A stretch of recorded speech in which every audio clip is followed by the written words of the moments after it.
Pra 2 Timoteu, kapitulli 3, vargjet 16 dhe 17.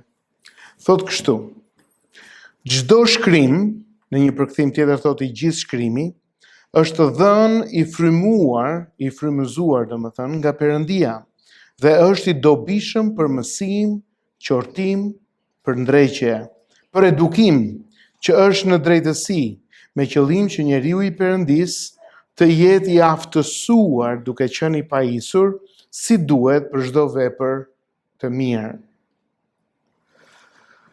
Në fakt, arsyeja pse do doja që të shifrim këtë pasazh është marrë indicje nga udhëtimi ton që kishim në Holland, edhe shumë interesante dhe do na vi radha edhe ne këtu në vendin ton, shumë shpejt, ndoshta. Vëre se sa shumë kultura fillon dhe ndikon besimtarën. Kultura përreth nesh në çdo moment që nga mëngjesi, dreka, darka, fillon edhe na dikton mënyra të sjelluri, mënyra të vepruari, mënyra të jetuari, që ka shumë gjasa që në shumë kohë janë në kontradikt me atë që na thot shkrimi. Edhe fillon me gjëra të vogla dhe vazhdon me gjëra të thella. Dhe çështja është, çfarë do bëj unë si besimtar? Dhe këtu ka një kosto. Dhe kostoja shumë e madhe sepse do të bullizohesh, sepse njerëzit përreth nuk do të kenë qef, sepse shoqëria përreth do të vendos gishtin te ti. Por fjala e Perëndis gjithmonë na tregon që të ndjekësh Krishtin nuk është e lehtë. Do të duhet të marrësh përsipër një kosto. Do të duhet të kesh shumë njerëz në anën e kundërt dhe jo në anën tënde. Dhe shpresoj që të kem vëmendjen tënde për të parë me kujdes këto që na thot fjala e Perëndis. Kështu që ta bëjmë dhe në formë diskutimi. Vini re, vargu 16. Çfarë thot në fillim fare te 2 Timoteu 3:16? Hajdeni këtej Bergi dhe Kristër. I gjithë shkrimi. Dhe lind pyetja. Pra 2 Timoteu kapitulli 3, vargu 16 dhe vargu 17. Thot i gjithë shkrimi. Çdo shkrim te ky përkthimi tjetër, i gjithë shkrimi. Dhe fjala është sa pjesë. Një quiz të shpejt. Sa pjesë të shkrimit bëhet fjalë këtu? I gjithë. Prit pak. I gjithë çfarë? I gjithë shkrimi. Kush është shkrimi? Për kë ka fjalën shkrimin? E ka fjalën për Biblën, fjalën e çmuar të Perëndis, që nga Zanafilla, kapitulli i parë, vargu i parë, deri në librin e fundit të Biblës, që thot i gjithë shkrimi, jo vetëm një pjesë, por i gjithë shkrimi. Prandaj kur të marrësh dhe të lexosh nga fjala e Perëndis, ti po lexon fjalën e çmuar të Zotit. Tani lind pyetja, po kur lexojmë gjenealogjitë, Adamit i lindi filani, filanit i lindi filani, a janë dhe këto të frymëzuara? Po. Ato janë mahnitse, po të ulesh dhe studiosh gjithë gjenealogjitë, të japi një pamje fantastike se çfarë ndodh me njerëzimin. Biblia nuk është një libër thjesht me ca pralla, është realitet i jetëve të njerëzve. Prandaj Biblia thot sa pjesë i gjithë, bajmë mirë të, i gjithë shkrimi, jo vetëm siç e thon në anglisht pick and choose, domethënë këtë zgjedh unë, këtë më pëlqej mua, por çdo pjesë e shkrimit, çdo pjesë e shkrimit. Ngulit e mirë në mendjen tënde, çdo pjesë e Biblës, e gjithë Biblia, jo një pjesë, por e gjitha. Okej? Si vazhdon? Gjithë shkrimi është çfarë thot aty? Është frymëzuar nga Perëndia. Tani kuptojeni fakt. Fjala frymëzim nuk do të thot u ul dikush aty dhe thjesht wow, u frymëzua nga një ditë me shi, edhe po bën një poezi, ca pika shiu ran mbi qelç dhe unë për ty se zhdjeva mall, jetojmë të dy në një qytet sarall, shihemi sarall. Dhe ky u frymëzua nga ai moment shiu dhe nga gjithë ajo melankolia e çastit.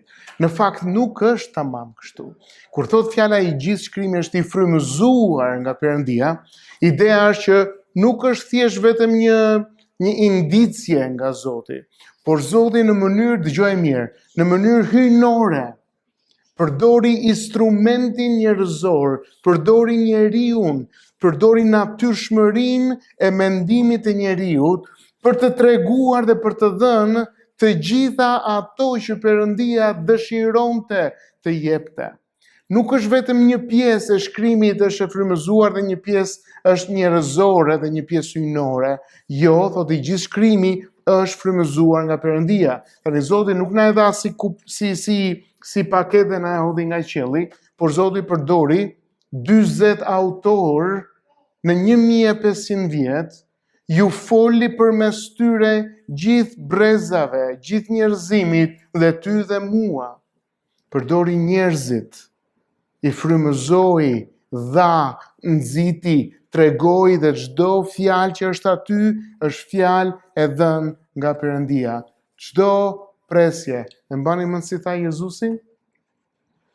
Qielli dhe toka, mbani mend, do të kalojnë, por asnjë presje, asnjë pikë vogël s'ka për të larguar nga fjala e Zotit. Do të plotësohet deri në fund.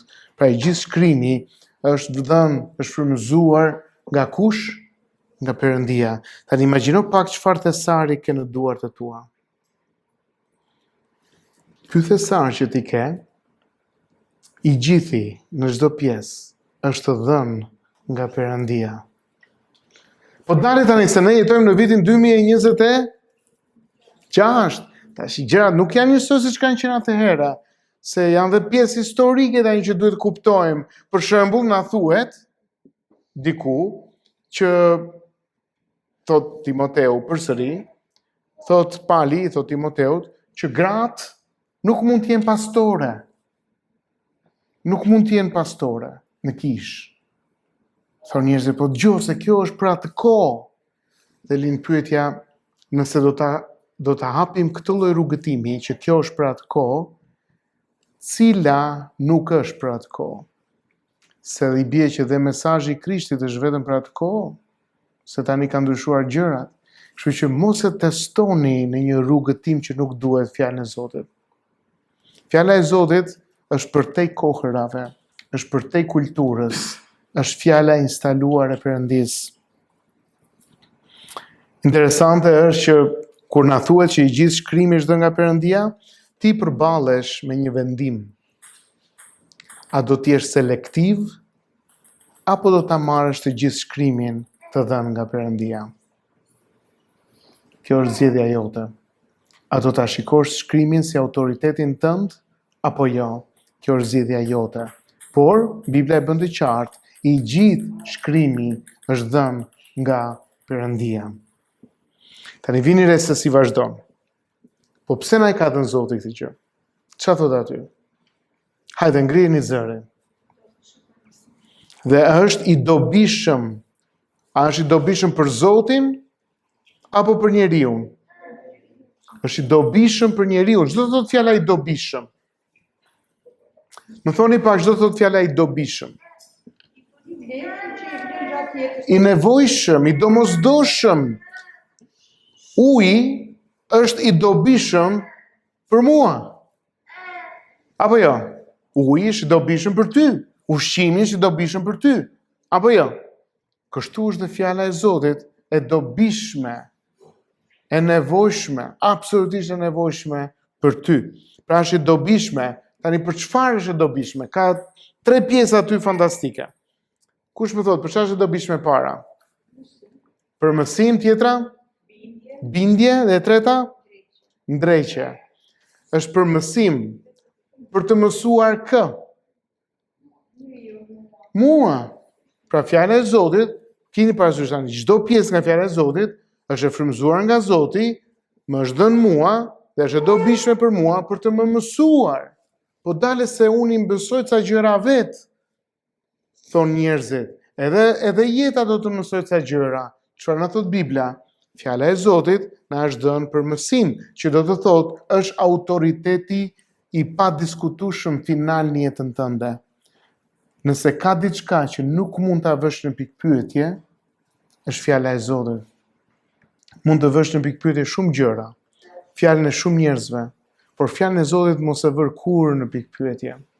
Sepse është e nevojshme për të, cila është e para? Mësuar. Pyetje lind tjetër. Për sa kohë ke nevojë të mësoj fjala e Zotit? Për sa kohë ke nevojë që të mësoj fjala e Zotit? Derisa ti jesh 15 vjeç, deri në klasë të 6, deri në klasë të 12, deri në universitet, sa të martohesh, sa të kesh fëmijë, deri kur është e nevojshme për të mësuar? Çdo të thotë gjithë jetën. Derisa të mbyllësh syt.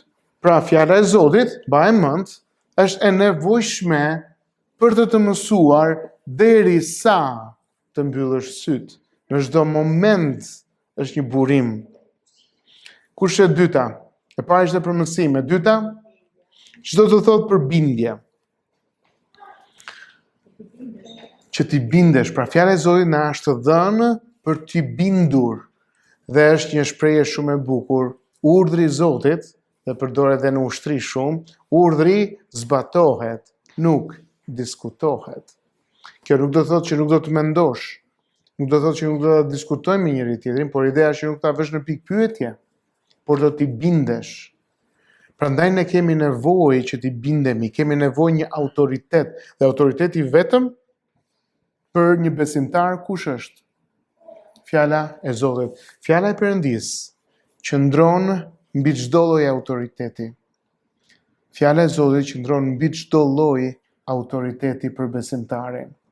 Pra, fjala e Zotit na është dhënë gjithë shkrimi, shfrytëzuar nga Perëndia, na është dhënë për të na mësuar sa kohë gjatë gjithë jetës, dhe e dyta për të mësuar për tu bindur.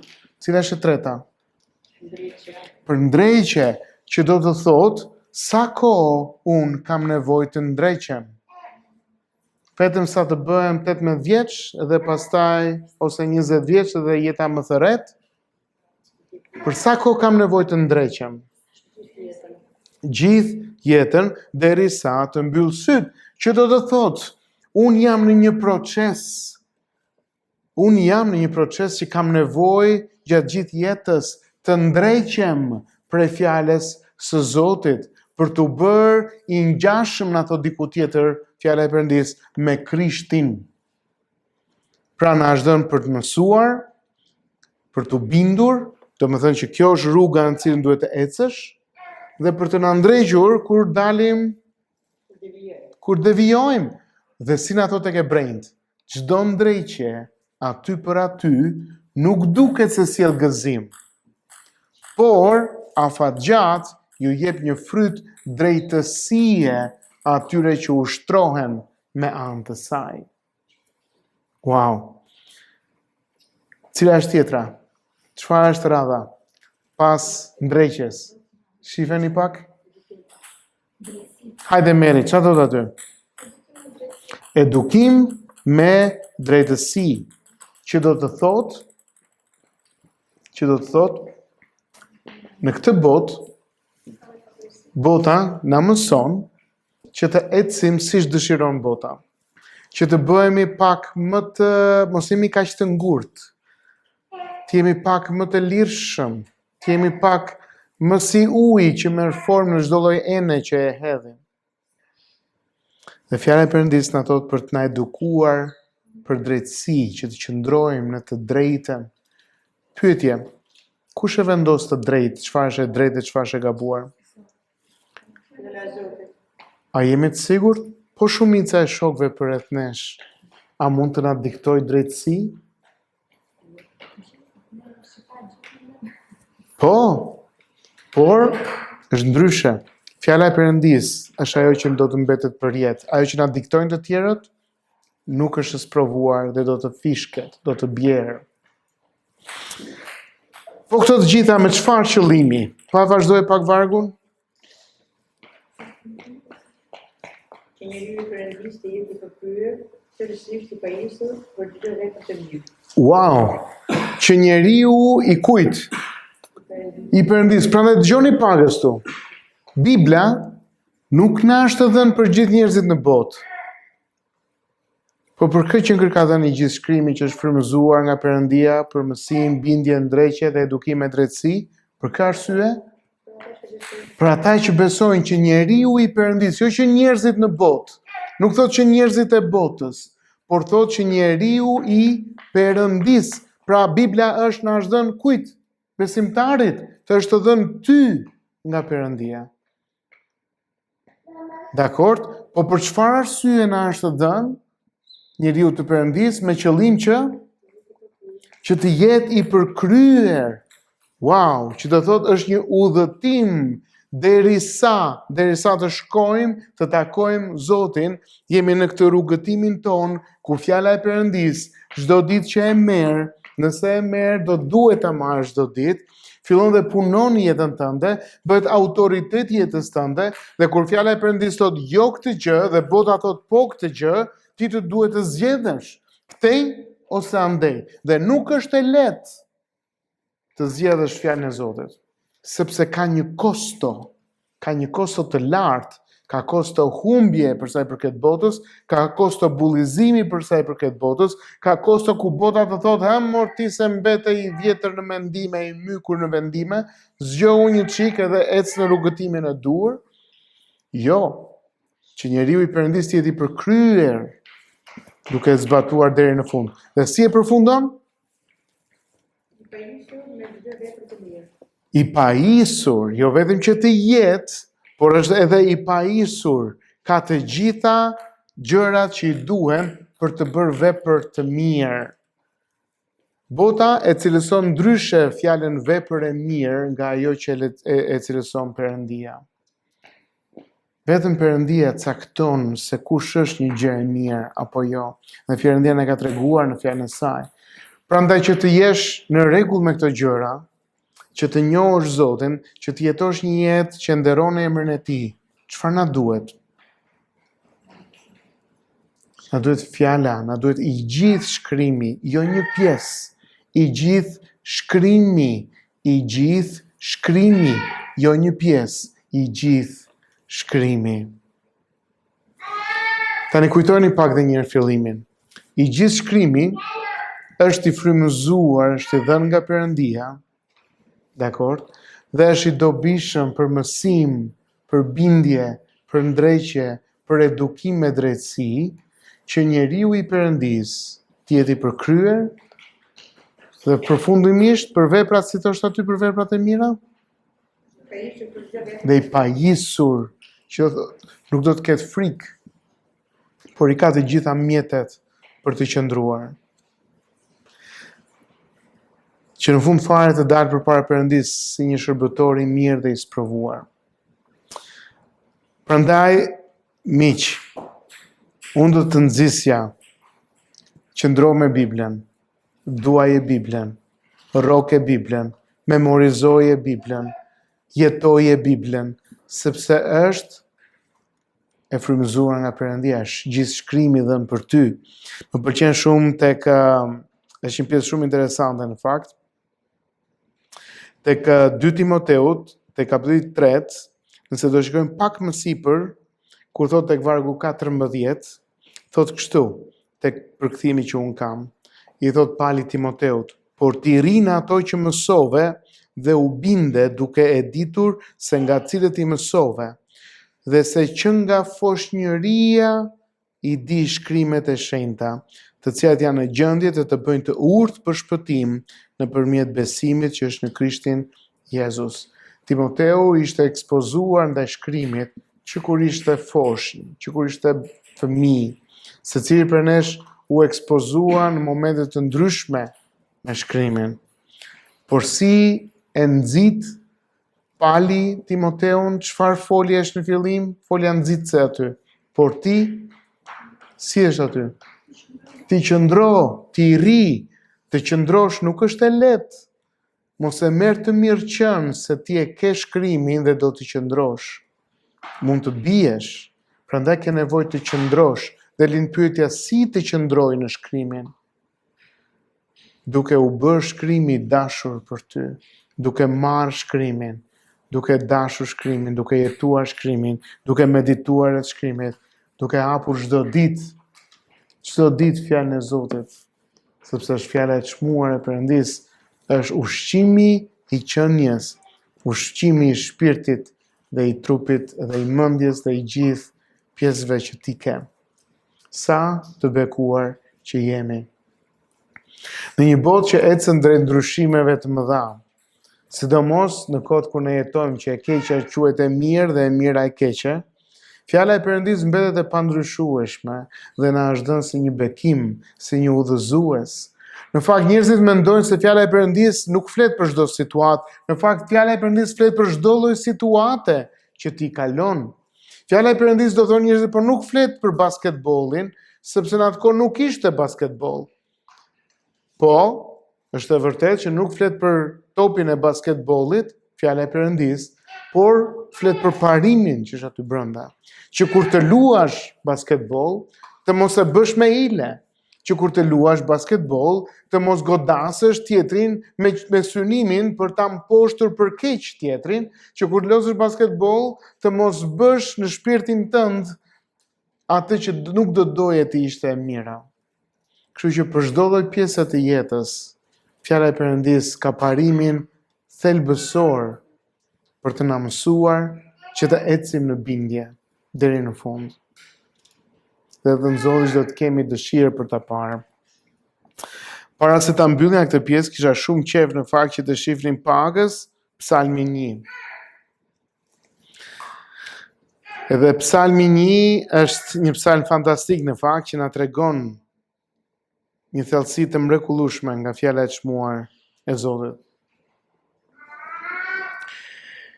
Psalmi 1 na tregon, nëse e kujtoni për ju që e kemi bërë në fakt te kisha,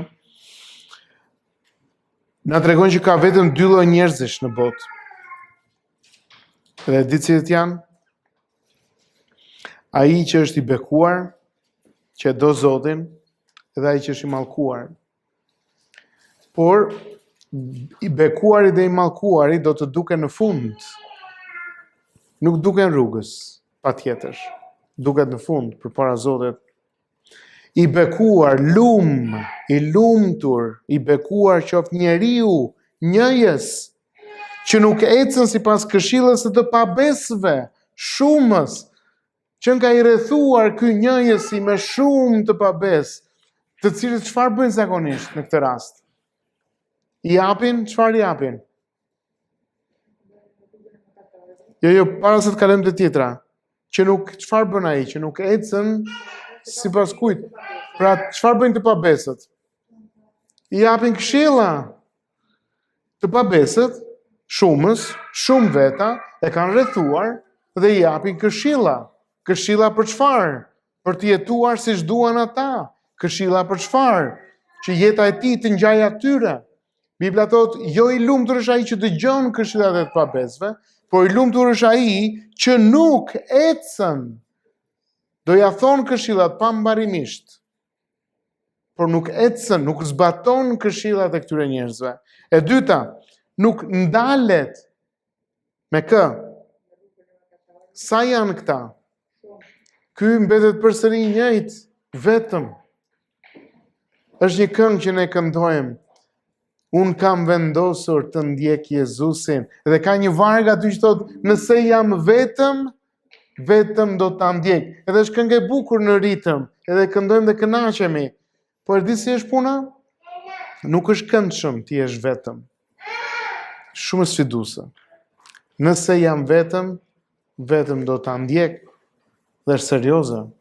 Pra që nuk ndalet në rrugën e mëkatarëve, dhe e treta, nuk ulet bashkë me tallësit. Sa janë këta? Shumë, po ky prapi vetëm. Dhe vini rreth foljet, se Bibla është shumë interesante. Ecën, ndalet, i tërheq vëmendjen dhe ulet. Vini re një spirale që shkon për poshtë. Ti je në rrugën tënde. Shef njerëzit që të këshillojnë, ti ecën. pastaj ti ndalesh për ta dëgjuar pak më mirë dhe pastaj ulesh bashkë me ta dhe identifikohesh me ta. Dhe Biblia thotë të bekuar ata që nuk hynë në për këtë lloj spirale, që nuk ecin sipas këtyre, që nuk ndalen për të dëgjuar pak më shumë se çfarë thon ata, dhe që nuk ulet që të identifikohet plotësisht me ta. Dhe nuk është e lehtë se ky është i vetëm. Ata janë shumë. Por, ka një por aty, çfarë? Që gjen kënaqësinë e tij. Ku? Kush është ligji i Zotit? Çfarë na thoshte 2 Timoteu? I gjithë shkrimi është i frymëzuar nga Perëndia. Dhe ky personi që është i bekuar i lumi, ku e gjen kënaqësinë? Te vetmia? A e mbyti vetmia se është i vetëm? Jo, ky është më i lumtur se ata, sepse është i bekuar. Pse? Sepse quan Perëndia të bekuar, dhe e dyta është që gjen kënaqësinë. Ku e gjen kënaqësinë e tij? Në ligjin e Zotit, në shkrimin e Perëndisë. Po si ta gjej kënaqësinë aty? Duke e marrë, duke e shijuar. Bani mend atë autorin që më pëlqen shumë, John Piper, si ka thënë, ky është mjalti i qiellit që na është dhënë. Fantastike.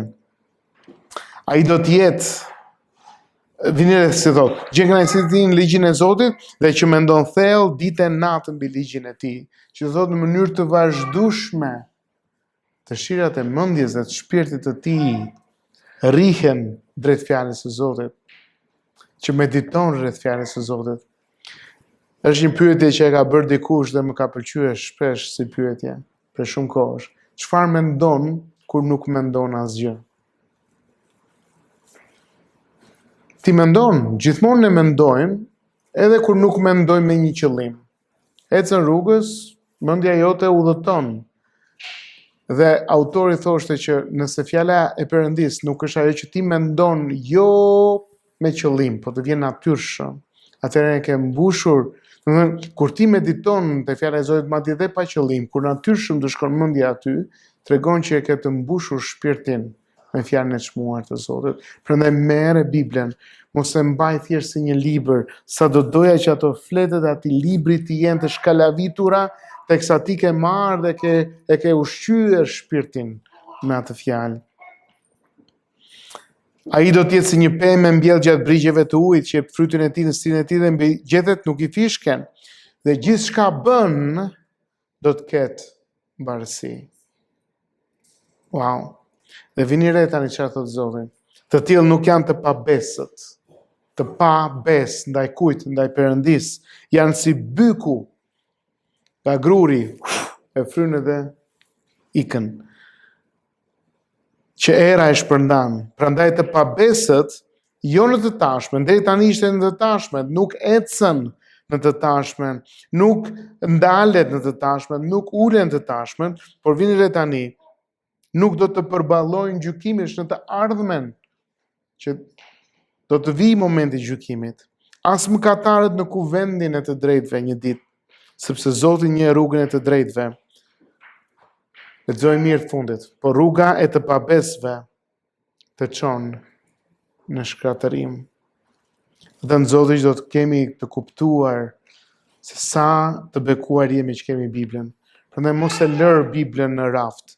Merre, hape, lexoje, kur nuk kupton një gjë pyet, kërko, dhe do të shohësh që do të jetë udhëzues i jetës tënde. Bëj atë që Bibla thot dhe mos u shqetëso nga ajo çfarë mendojnë njerëzit. Kur i morën dishepujt dhe i kërcënuan, te libri i Veprave të Apostujve, që të mos thonë më për Jezusin, ata thanë, gjykoni ju, a është e drejtë i bindemi Perëndis apo njerëzve? Perëndis. Kështu që shpeshherë do të duhet të bësh një vendim shumë të lartë, që nuk është e lehtë. Secili prej nesh, me dashje apo pa dashje, me qëllim apo pa qëllim, çdo ditë vendoset përpara këtyre vendimeve. Prandaj dhe në Zoti që do ta shikosh fjalën e Zotit, që është i gjithë shkrimi, i frymëzuar nga Perëndia.